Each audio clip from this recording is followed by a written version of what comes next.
All right, let's go ahead and do this. I didn't prepare for. I mean, I kind of did.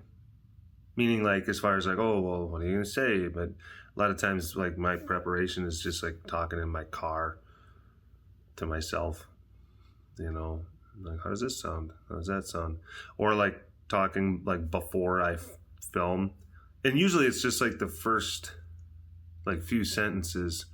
It's almost kind of like having to prime, like a small engine, like a weed whacker.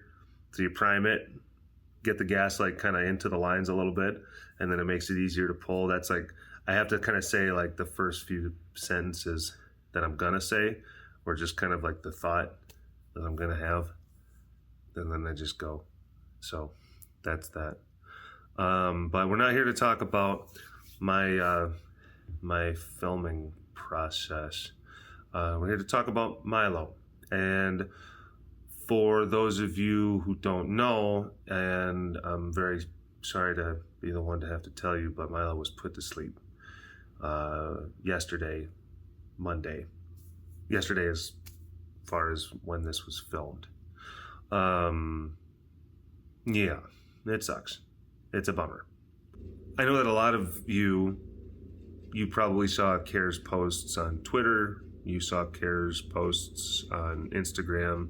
A lot of you got the news that way, but some of you are probably just hearing the news right now. So it's a bit of a shock. It's just like getting a bucket of cold water tossed on you, which that can really be difficult to deal with. So if you are experiencing some difficulty, don't think that I would think less of you. If you just, if you need to pause the video and take a moment, I mean, I'll still be here. You come back.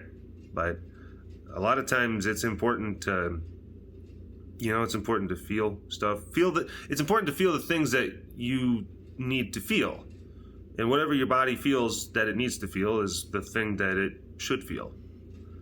And if you're sad, if you're upset, bummed, feel it. That's okay. And know that it sucks. It just does. And you just have to just accept the fact that this is a crummy thing that is happening. This is a crummy feeling that I'm experiencing right now. It's not going to be forever, but right now it stinks. And that's how you just kind of work your way through things. And don't ever think, whenever you lose something,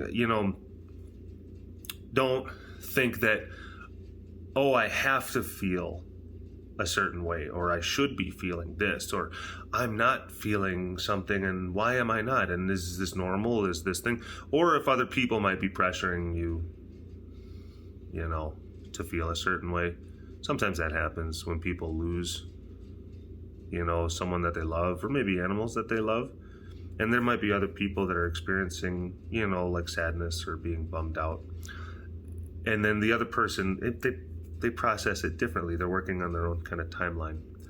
And maybe they kind of get looked at kind of like, what's wrong with you? Because the other person's maybe not expressing enough grief for their liking. But that's not how grieving works. It just isn't.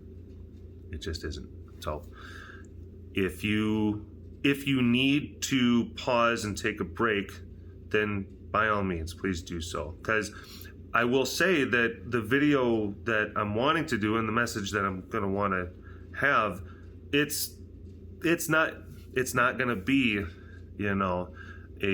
a sad and maudlin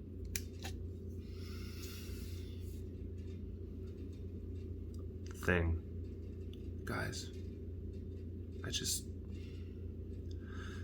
need you to know there's been a happenstance.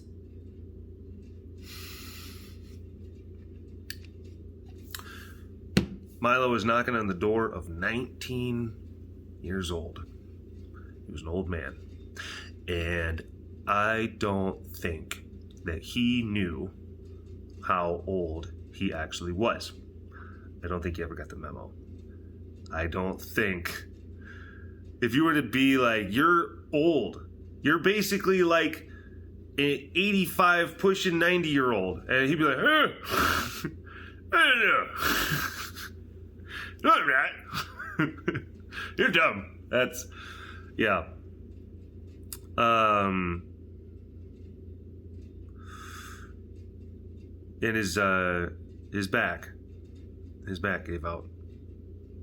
He went down. When his back gave out, he went down, and he went down hard. He went from I mean, running around and being all right, having an okay time, eating food, you know, to very dire circumstance, very rapidly. That's a frustrating thing, because his back gave out only a little bit, like a couple days after it started to finally warm up. We don't know exactly when his back gave out, thinking it may have been sometime on Sunday, but it could have been like a couple things where it's like, oh, maybe he tweaked it a little bit, and then that tweak turned into like, oh, a little bit, and then so it may have escalated. But it was a rapid escalation of symptoms. And because all that cold, and it was such a harrowing ordeal. And there was so much that all of us were banding together, and it was a frightening time. It really was. In that it just was this lingering sense of just dread, because you had to keep the systems on, and things were critical, and resources all over the place were stretching thin, and you're exhausted mentally and physically and emotionally, and it just was day after day after day. But then we get to the end of it, and it finally starts to get warm. Everyone's good. Everyone's alive. And we are feeling exhausted, drained, but we're happy, because that's the thing. And then Milo's back gave out. I don't know. I can't think of a way of you can sit there and play the what if, you know, kind of, or what are making these different kind of association kind of things. Oh, was there different inflammation levels and stuff like that happened with the transition from the cold to the temperature? But he's had back problems before. He's had issues. He was declawed before he ever came to our facility. You know, he recently, a few months ago, had a toe amputated because that thing had a fungus on it, and it was causing him to walk funny. He's had just kind of spinal different issues he's been up and down from that he had been getting medication for, but he's just an older guy. But having that happen, I mean, right when you think the coast is clear, right when everything is just good. And it's a different thing. It's an unrelated thing. It just like, it's frustrating. That's it. I celebrate, you know, and that's, you know, it's a cliche thing. It's like, well, instead of mourning his death, celebrate the life. No, mourning and grieving is fine. There's nothing wrong with mourning and grieving and feeling sad. And there's also nothing wrong with celebrating life. And there's a lot of times you'll have different kind of things, and it kind of wavers back and forth between those sentiments. It's just kind of how these things go. Celebrate the life, applaud the care, proud of the life that, you know, he was given at care, but can still be bummed, can still be sad at the passing of a cranky old emo man, leopard.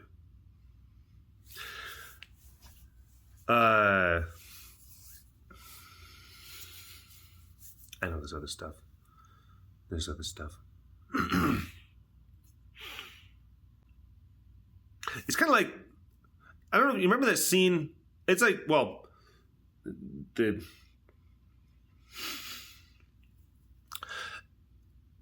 when I think of, I'm trying to think of like a movie reference or an analogy for going through the winter and the cold and making it through it and getting all the animals through it, and then all of a sudden something, that crap thing, that twist of fate happens at the very end.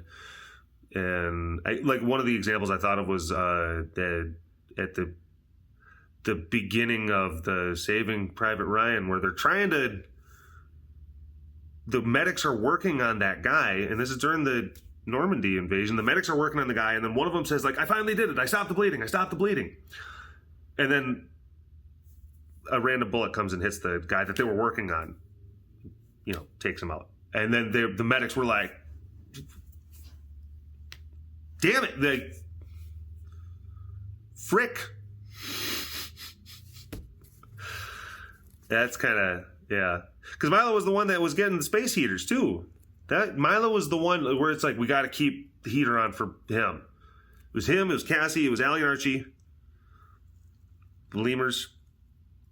Raven had a fireplace. Whatever, she's fine. She's a diva. Yeah. So that was, it's like, we got him through that. And then he forgot that he was an old man. And he still wanted to parkour. I don't know. No one saw anything like, no one saw like a moment where an injury, there's some different kind of like, like leading, like in the days where it's like, oh, because that's the other thing too. Anytime that you'll have an animal that goes down, you start to play the weird detective game where it's just like, yeah, there was like this time, 4:17 in the afternoon on Saturday where I saw that like one of his nostrils kind of did that for a second, and I think it's connected. Everyone does it. But I'm sure that a lot of you watching the webcast probably noticed that, Milo was absent from that one. And I had filmed, and I'd filmed him. And I'm fairly certain that he was already not feeling good, that his back was already hurting him by the time I had filmed. And I remember even while I filmed that segment, I had Spidey sense like kind of like, that seems a little odd. But he was laying down, he was in his lockdown. I went to the center part of the round pen, and he lifted up his head and he's like, hey, what's up? Not like, but he was just like, yeah, kind of that kind of tone. I remember having like a general sense of just kind of like, like what's happening? Like, are you like, you all right, kind of, bud? Or like, you want me to leave you alone kind of thing? Or, because we had just gone through that week. I'm sure he was tired. He had eaten. He ran up and got a couple calf legs. So I was chalking all those kind of things together, sitting there thinking like, okay, well, it was a big week. He ate a lot. He could be tired and maybe just a little cranky. Doesn't want visitors right now. And that's when I filmed. But looking back on it, you can kind of look at him and be like, and then you can see like, oh, well, there's, I think it was at that point he was having issues. So I filmed the webcast on Sunday evening, and looking back, of course, you sit there and think like, okay, well, he doesn't seem to be doing the greatest. It's not entirely apparent exactly how he's doing, but he seems to be just kind of like, there's question mark kind of thing. And then by Monday morning, he was very, like, noticeably, like, he couldn't move his legs kind of thing. His back legs. And, Heidi sat down. Heidi spent a lot of time with him. She sat and talked to him, even though, like, he wanted to be alone. Because he's a big guy. He's a big boy. And, like, having Mom come and you know, tuck you in and tell you that she loves you, that's baby stuff. He's a big guy.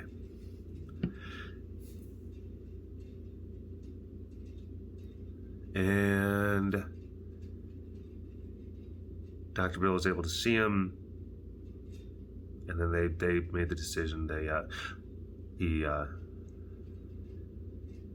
All the Queen's horses and all the Queen's men couldn't put Milo back together again. That he was more broken than he has been in the past by a significant margin. And it was time. It was time. So there's that kind of part of you that maybe thinks, I don't know, like if he's like, I'll wait until the cold is done. Maybe he felt his hip kind of give that, because he was running around and jumping up on platforms even during kind of the weird cold times and stuff like that. And I don't know, maybe he was just like, it's too cold to die. I will wait until it's a little bit more comfortable. Thank you. The clip that we took out from the webcast, it's quick, and it's not like this big horrific, like, oh gosh, and there's a reason why we kind of wanted to. That's the reason that we wanted to. Okay, again, I'm tripping over my words, because decided to take that out of the webcast because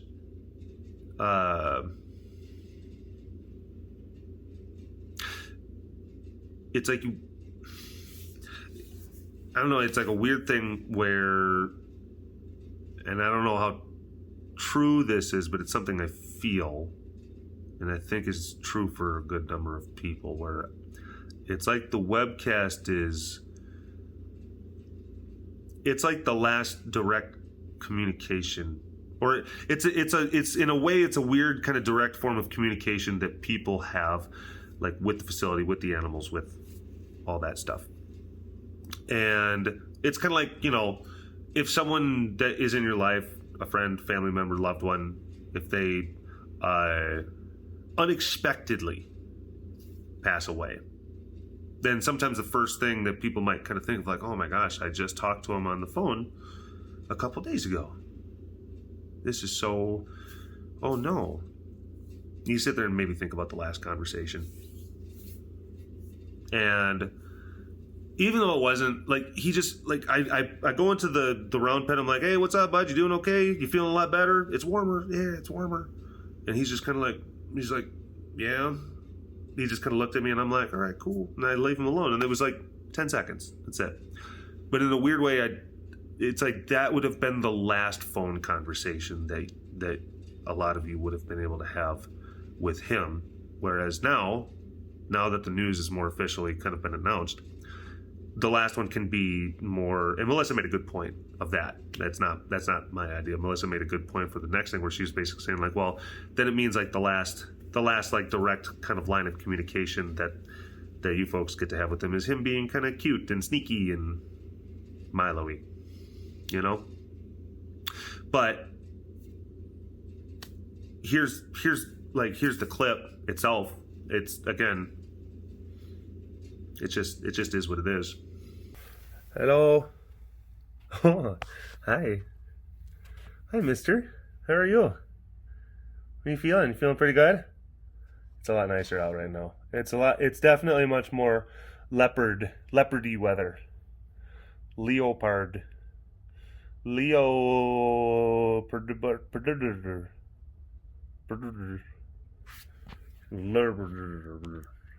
Milo had a sweet side. He had a suave side. He definitely had a feisty side. He had an attitude. He was great. He was a good boy. He was a great, and he was a leopard. He was a leopard. So I love him very much. And yeah, I'm going to miss him. But, you know, he was an old man look, we did it. That's one of those kind of like, all right, if I had one of those stupid little confetti, like,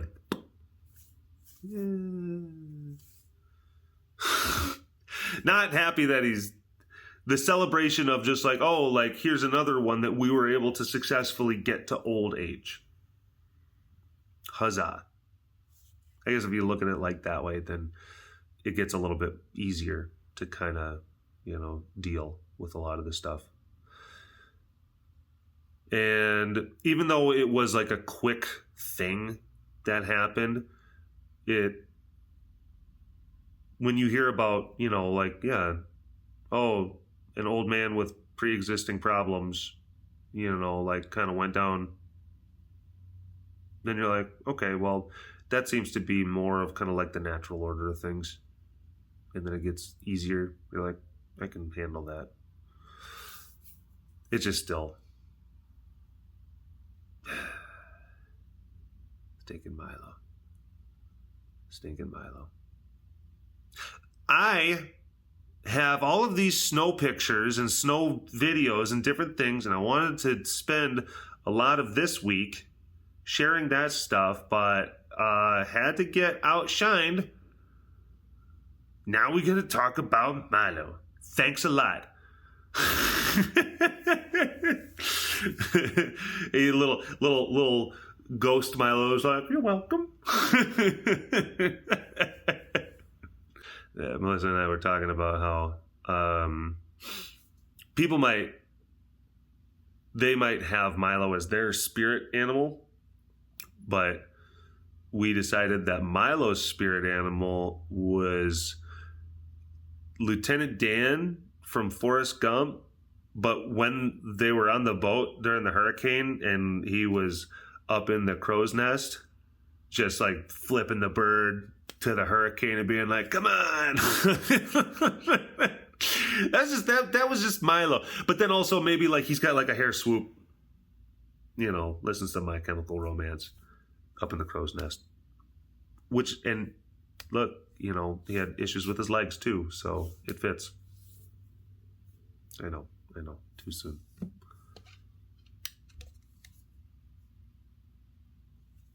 I was talking to Heidi, and she told me something kind of sweet. She's like, Milo's last words were, "Fuck you, Dr. Bill."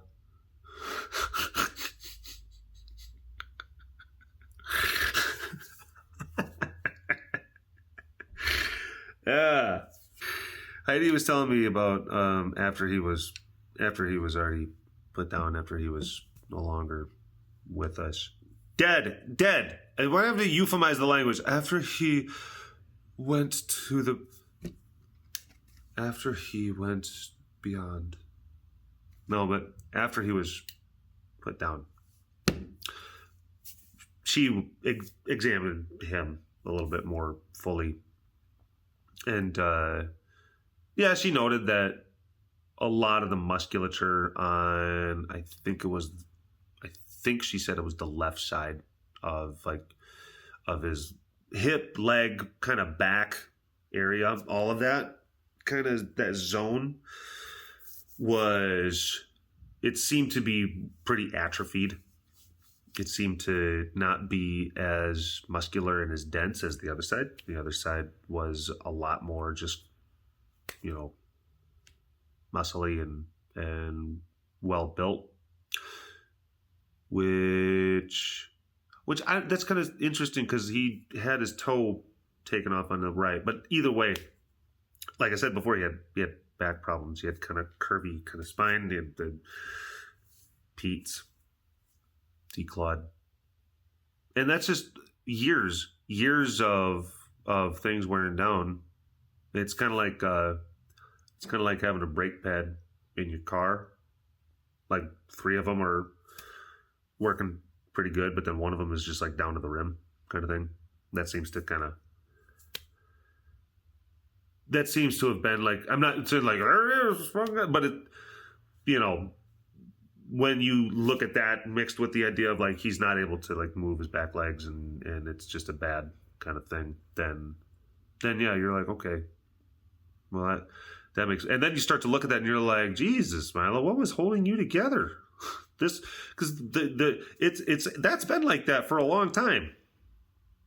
What was keeping you together? Just your sense of just indignation and just just your sheer leopard prickish will. He just like, stay together. Legs. Bill.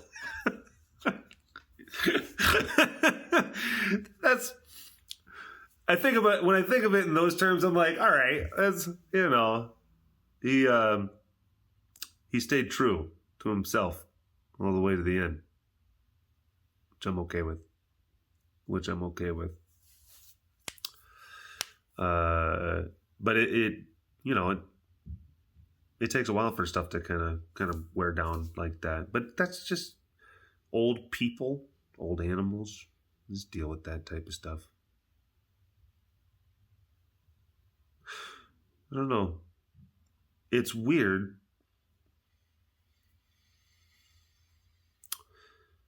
how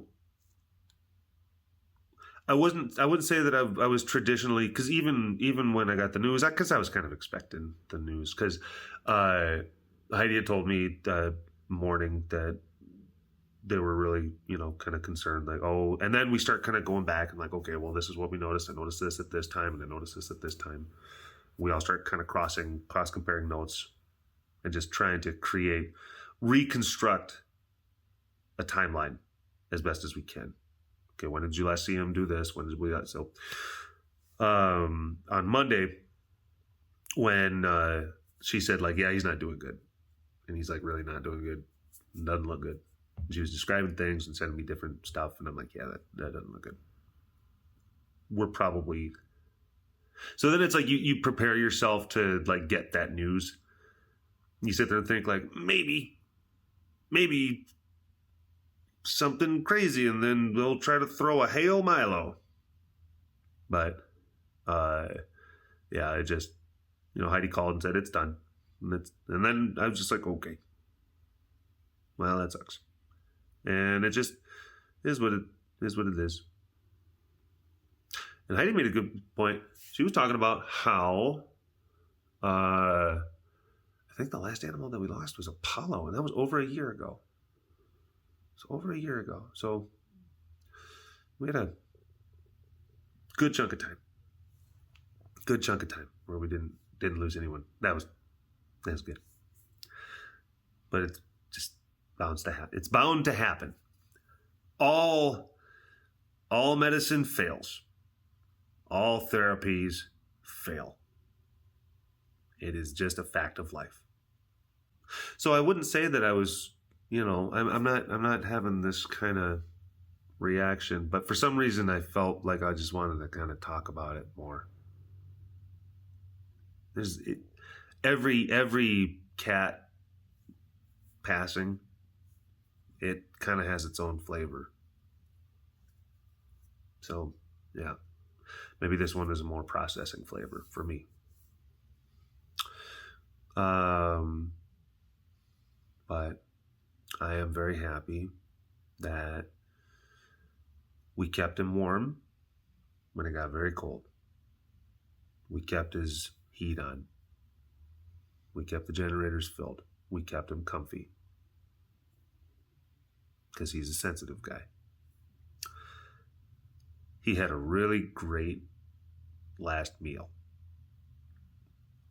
2 calf legs. 2. And he got to spend the last few days after things had gotten warm in the sun. Now I remember walking around, putting things away and wrapping up cords and plugging things back to where they go and just kind of getting the compound back to normal. And looking over and like seeing Milo laying in the sun, and he looked very much just relieved, at peace. I remember thinking that, like, oh wow, he's happy. He's happy.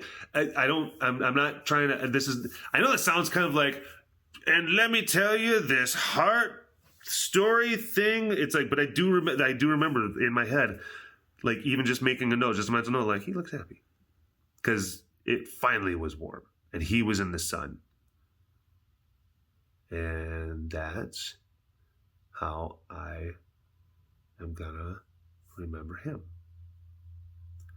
along with all the other great moments. Him being chatty and sneaky and sometimes cranky. But he was a good boy. He was a good boy. That's all I got. Thanks for watching. Talk to you later.